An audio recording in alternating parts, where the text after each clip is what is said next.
नमस्कार दोस्तों, दीपक उपाध्याय शो में आपका एक बार फिर स्वागत है।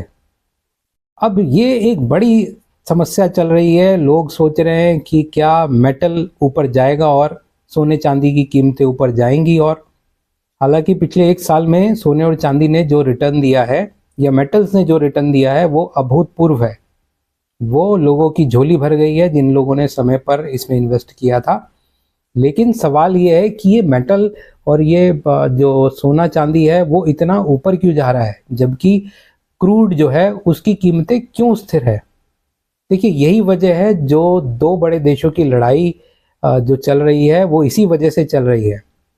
जहां तक मेटल का सवाल है तो मेटल में चाइना जो है वो किंग है।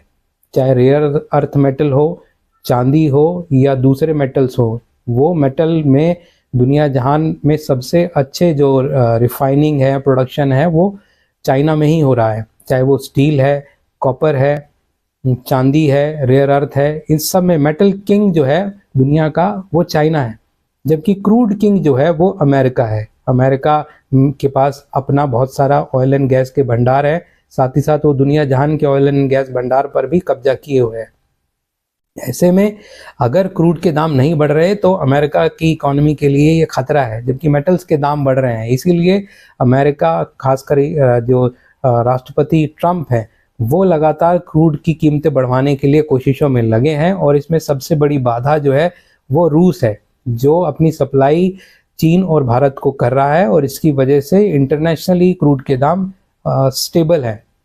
और जो अब क्योंकि एकदम एग्रेसिव हो गया है अमेरिका वेनेजुएला पर कब्जा करने के बाद, लगभग कब्जा करने के बाद, अब वो ग्रीनलैंड, कनाडा और कई देशों की और बातें कर रहा है। ऐसे में वो अंतर्राष्ट्रीय इकोनॉमी में उथल पुथल मचाना चाहता है, जिससे कि क्रूड में लोगों का निवेश बढ़े।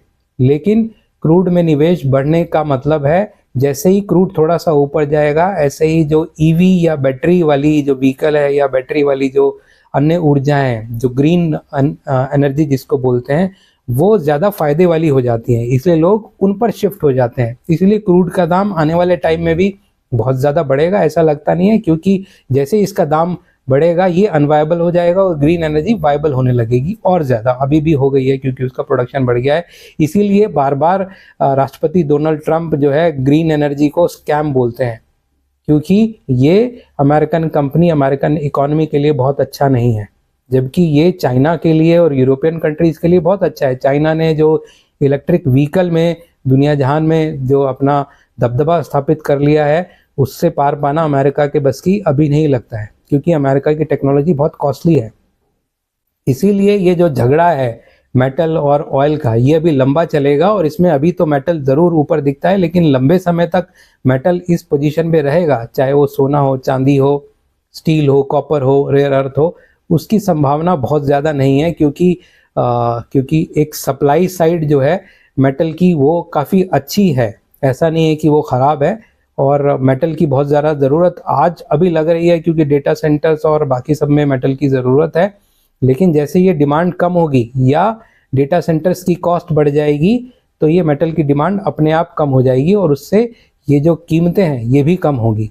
तो इसीलिए ये जो पोजीशन है, ये जो कीमतें हैं मेटल में किसी भी की, चाहे कॉपर की ले लो, चाहे आप सिल्वर की ले लो, सोने की ले लो, ये काफ़ी ऊंची हैं। और इनका और ऊपर जाने की संभावना अब कम लगती है, क्योंकि इस पूरे गेम में अमेरिका भी उतर चुका है। आज के लिए इतना ही। नमस्कार।